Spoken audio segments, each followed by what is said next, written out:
L'événement le plus glorieux de l'histoire humaine prendra pour certains l'allure d'une terreur abominable. L'irruption d'un voleur dans le confort de leur existence en plein milieu de la nuit. Découvrons ensemble pourquoi le retour de Jésus surprendra un grand nombre de nos contemporains et tentons ensemble de découvrir de quelle manière nous pouvons nous préparer pour ce rendez-vous avec l'histoire.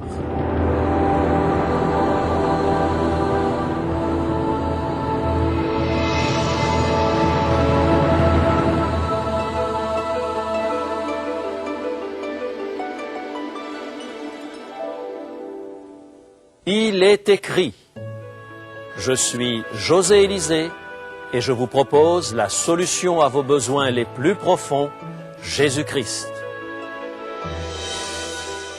Notre sujet aujourd'hui, destination éternité. La première lettre de Paul aux Thessaloniciens dépeint le glorieux retour du Christ sur cette terre. Le 4e chapitre de cet épître présente Jésus emmenant les croyants vers les cieux. Ce message de réconfort a soutenu à travers les âges ceux qui ont perdu un être cher, ceux qui ont eu à endurer la persécution. Cependant, une interrogation demeurait dans l'esprit des Thessaloniciens, une question qui inquiète encore aujourd'hui bien des croyants. Quand Jésus reviendra-t-il? Quelle sera l'époque de son avènement? Lisons ensemble dans la première lettre de Paul aux Thessaloniciens, au chapitre 5, les versets 1 et 2. Voici comment l'apôtre Paul décrit le retour du Christ. 1 Thessaloniciens, chapitre 5, et les versets 1 et 2. Pour ce qui est des temps et des moments, vous n'avez pas besoin, frères, qu'on vous en écrive, car vous savez bien vous-même que le jour du Seigneur viendra comme un voleur dans la nuit. Il est intéressant de savoir que bien des gens au temps de Paul spéculaient au sujet des temps et des moments et du jour du Seigneur mentionné par l'apôtre dans ces passages bibliques. Bien des chrétiens de l'Église primitive se demandaient si les enfants de Dieu ne pouvaient pas hâter l'avènement de Christ par leur témoignage. D'autres soutenaient que le Christ ne reviendrait qu'au temps fixé. D'autres se sont lancés dans des calculs compliqués pour prédire le jour du retour de Jésus. 2000 ans plus tard, les mêmes débats continuent d'avoir cours. Apparemment, Paul ne souscrivait à aucune de ces théories. Il avait brossé un tableau général de la fin des temps, il leur avait donné des indices spécifiques sur les modalités de l'avènement du Seigneur, et il en était resté là. Sa seule réponse aux spéculations sur le moment de la venue de Jésus se résumait à cette phrase « Le jour du Seigneur viendra comme un voleur dans la nuit ». Paul indiquait par cette phrase que sa préoccupation essentielle résidait dans la préparation personnelle de chacun. Il déclare que ce sera une énorme surprise, une surprise désagréable. Voici comment il exploite l'image du voleur dans la nuit dans la première épître aux Thessaloniciens, chapitre 5, verset 3. 1 Thessaloniciens, chapitre 5, et le verset 3. Quand les hommes diront paix et sûreté, alors une ruine soudaine les surprendra, comme les douleurs de l'enfantement surprennent la femme enceinte, et ils n'échapperont point. Les empereurs romains avaient entrepris une vaste campagne de sensibilisation autour du thème de la paix et de la sécurité dans l'Empire. Pax et securitas, paix et sûreté. L'hégémonie de Rome s'appesantissait sur le monde antique. Dans ce contexte, la déclaration de Paul frisait la subversion. C'était une remise en question de la Pax Romana. Les Romains le lui rendaient bien qui maintenaient cette paix romaine en persécutant les chrétiens. Paul affirmait que la destruction soudaine guettait ceux qui vivaient à l'ombre de la puissance de l'Empire. Ceux qui tiraient leur gloire des conquêtes de Rome seraient soudain pris de terreur. Toute paix reposant sur le lucre et la possession de biens terrestres allait s'évanouir. Paul remettait en question la propre complaisance et la fausse sécurité. Il interpellait ceux qui pensaient pouvoir se passer de Dieu. Mais qu'en était-il du croyant dans ce contexte? Est-ce qu'ils étaient supposés eux aussi se laisser surprendre par le retour du Christ comme un voleur dans la nuit? Paul répond à cette question dans les versets 4 à 6 de sa première lettre aux Thessaloniciens, chapitre 5. Il dit, 1 Thessaloniciens, chapitre 5, versets 4 à 6. Mais vous, frères, vous n'êtes pas dans les ténèbres, pour que ce jour vous surprenne comme un voleur. Vous êtes des enfants de la lumière et des enfants du jour. Nous ne sommes point de la nuit ni des ténèbres. Ne dormons donc point comme les autres, mais veillons et soyons sobres. Paul oriente notre réflexion sur un point très important. Christ ne désire pas faire irruption dans la vie des croyants comme un voleur dans la nuit. Sa venue sera comparable à un voleur dans la nuit pour ceux qui dorment, pour ceux qui sont spirituellement morts. Bien des chrétiens cultivent l'idée que Dieu ne nous a pas donné d'indication quant à l'époque de son retour. Cette idée prévaut en particulier chez ceux qui croient que Dieu prend un malin plaisir à nous surprendre, surtout lorsque nous sommes en train de commettre quelque chose de mal. L'image du voleur dans la nuit leur sert d'alibi pour faire peur. Paul, au contraire, parle de confiance, d'assurance. Vous êtes les enfants de lumière, dit-il aux croyants de Thessalonique. Le jour du Seigneur ne vous surprendra pas comme un voleur. Pour quelle raison? Non parce que vous avez été secrètement avertis de l'heure exacte du retour de Jésus, mais parce que vous êtes prêts, parce que vous avez remis votre vie entre ses mains. Vous êtes les enfants de la lumière. Votre préoccupation première est la lumière de la grâce de Dieu, celle de l'amour de Dieu. Nous ne sommes pas spirituellement endormis. Paul fait une distinction claire entre deux catégories de personnes au versets 7 et 8 de sa première lettre aux Thessaloniciens, chapitre 5. Il dit, 1 Thessaloniciens, chapitre 5, versets 7 et 8, « Car ceux qui dorment, dorment la nuit, et ceux qui s'énivrent, s'énivrent la nuit. Mais nous qui sommes du jour, soyons sobres, ayant revêtu la cuirasse de la foi et de la charité, et ayant pour casque l'espérance du salut. » Dans ce passage, Paul utilise les ténèbres de la nuit comme symbole du mal. Ceux qui sont spirituellement endormis sont attirés par la nuit. Ils cherchent à se cacher, ils fuient Dieu, ils tentent d'occulter les messages de Dieu. Comment le font-ils? En se réfugiant dans la boisson pour oublier? En se jetant frénétiquement dans le travail? Il y a tant de manières de fuir Dieu. Mais les enfants de lumière sont spirituellement en état d'éveil, sobres. Ils croissent dans la foi et dans l'amour. Ils s'attachent à l'espérance du salut en Christ. Deux catégories de gens, deux destins. Un groupe prêt pour le retour du Christ, un groupe pris par surprise. Un groupe attiré par la lumière, un autre fuyant vers les ténèbres. Dans les années 1820, l'État indien de Kolkapur était terrorisé par une bande de voleurs particulièrement malfaisants. Le Raja de Kolkapur semblait impuissant à les arrêter. C'était l'époque des Maharajas puissants qui se vêtaient de soie fine, vivaient entourés d'or et de pierres précieuses. Le Raja de Kolkapur disposait de ressources considérables. Il augmenta le nombre de soldats, choisissant lui-même les hommes les mieux entraînés pour sa garde rapprochée. Peine perdue, la bande de voleurs continuait ses exactions, ruinant la campagne et s'attaquant au trésor personnel du Maharaja. La parole du Raja avait force de loi dans le pays. Quand il explosait de colère, il criait « Ces démons devraient être lapidés. Je veux qu'on attrape son leader. Je veux qu'on le tue maintenant. » Mais personne n'attrapa l'infâme scélérat. La bande continuait de piller, et ce, jusqu'à la mort du Raja. Car, aussi incroyable que cela puisse paraître, ce bon docteur Jekyll se transformait en Mr. Hyde la nuit. Le jour, il était le fier souverain protecteur, exigeant la loi et l'ordre. La nuit, il prenait la tête de cette bande de voleurs acharnés, pillant son propre royaume et se volant lui-même. Le voleur dans la nuit que nous devons craindre n'est pas Christ, c'est nous-mêmes. Par notre attitude, nous pouvons faire de cet événement glorieux une effraction. Ainsi en va-t-il lorsque nous commençons à nous réfugier dans les ténèbres. lorsque nous adoptons un comportement destructeur qui altère notre relation avec Dieu. Dieu ne désire pas qu'il en soit ainsi. Il vient pour sauver les enfants de lumière. Paul nous amène à considérer la fin des temps sous cet angle-là. Telle est la pensée qu'il développe dans la première lettre aux Thessaloniciens, chapitre 5 et les versets 9 et 10. 1 Thessaloniciens, chapitre 5 et les versets 9 et 10. Car Dieu ne nous a pas destinés à la colère, mais à l'acquisition du salut par notre Seigneur Jésus-Christ, qui est mort pour nous, afin que nous vivions ensemble avec lui.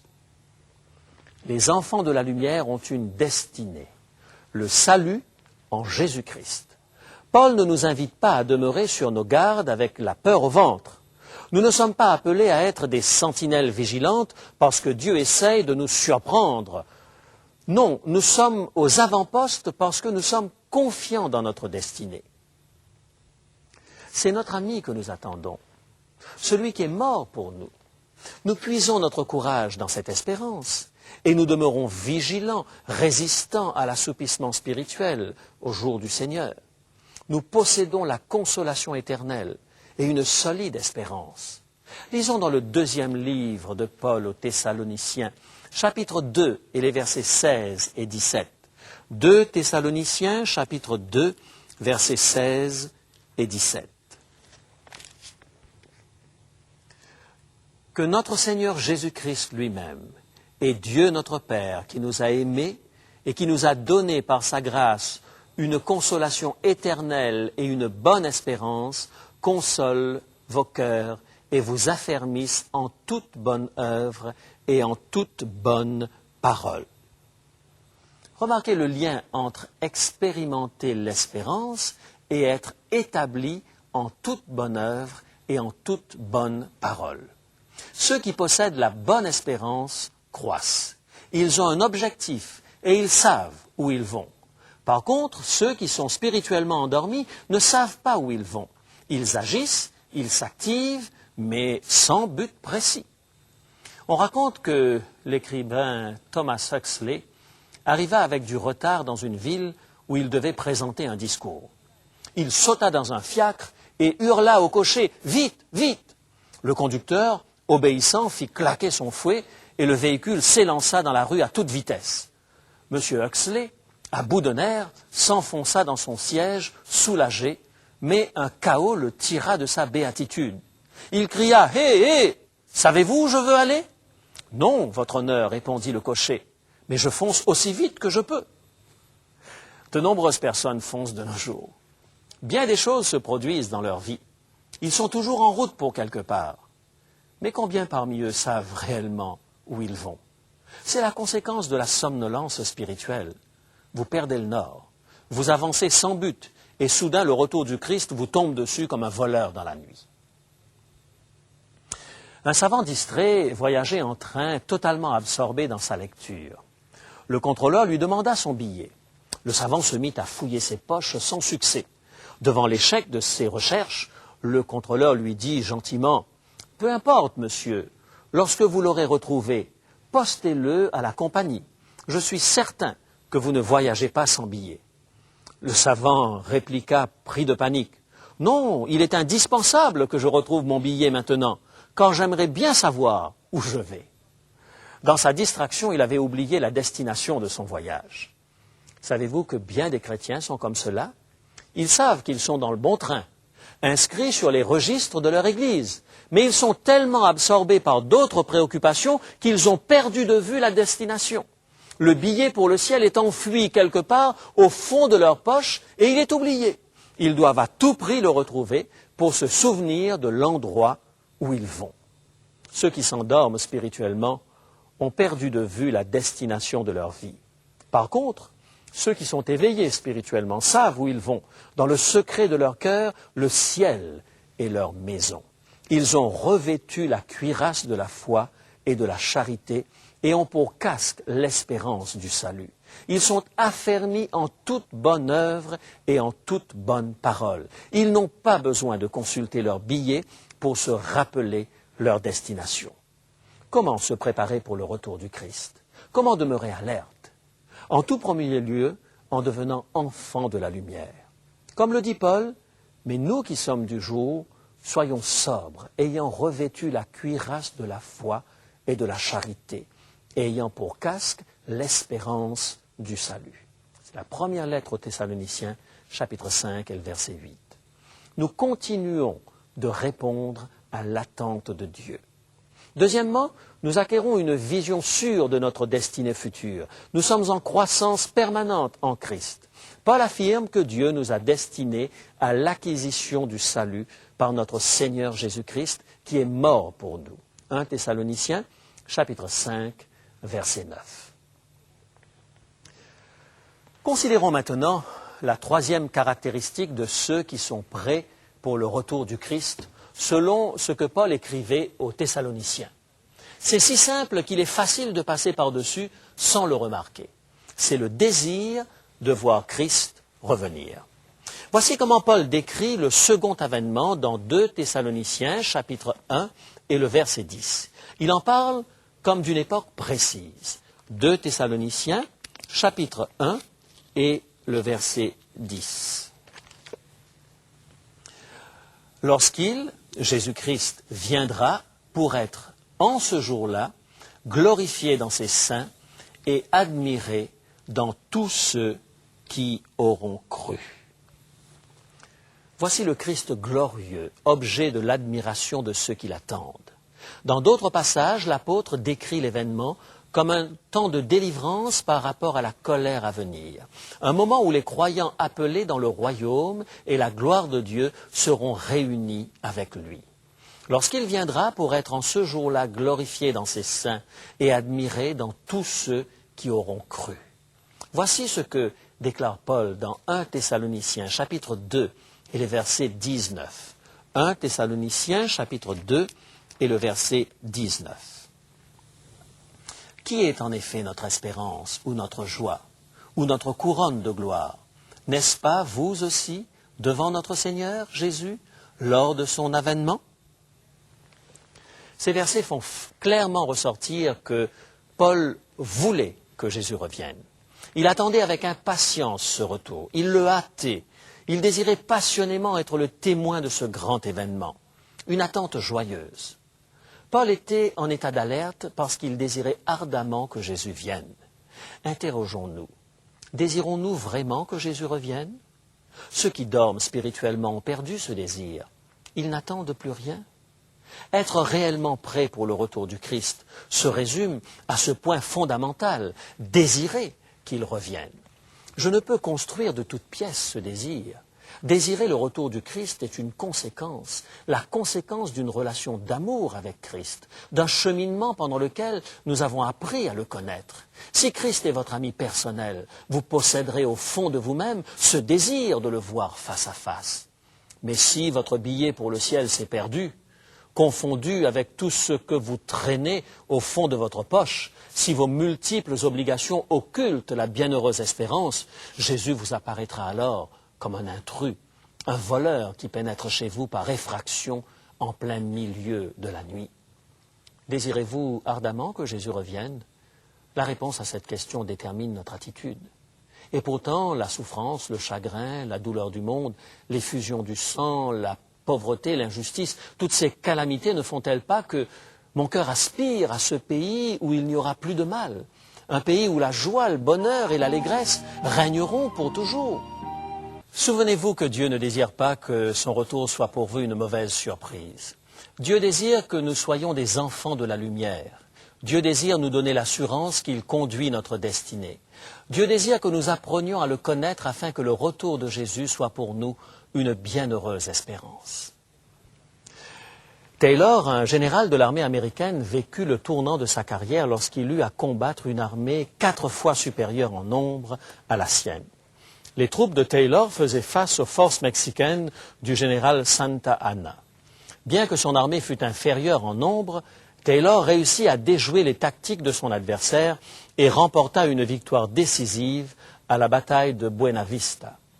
Il devint un héros national. Il se retira sur ses terres à Bâton Rouge et beaucoup de personnes lui envoyèrent des lettres de félicitations. Taylor, au début, apprécia la correspondance, mais après un temps, ce fut plus qu'il ne pouvait supporter.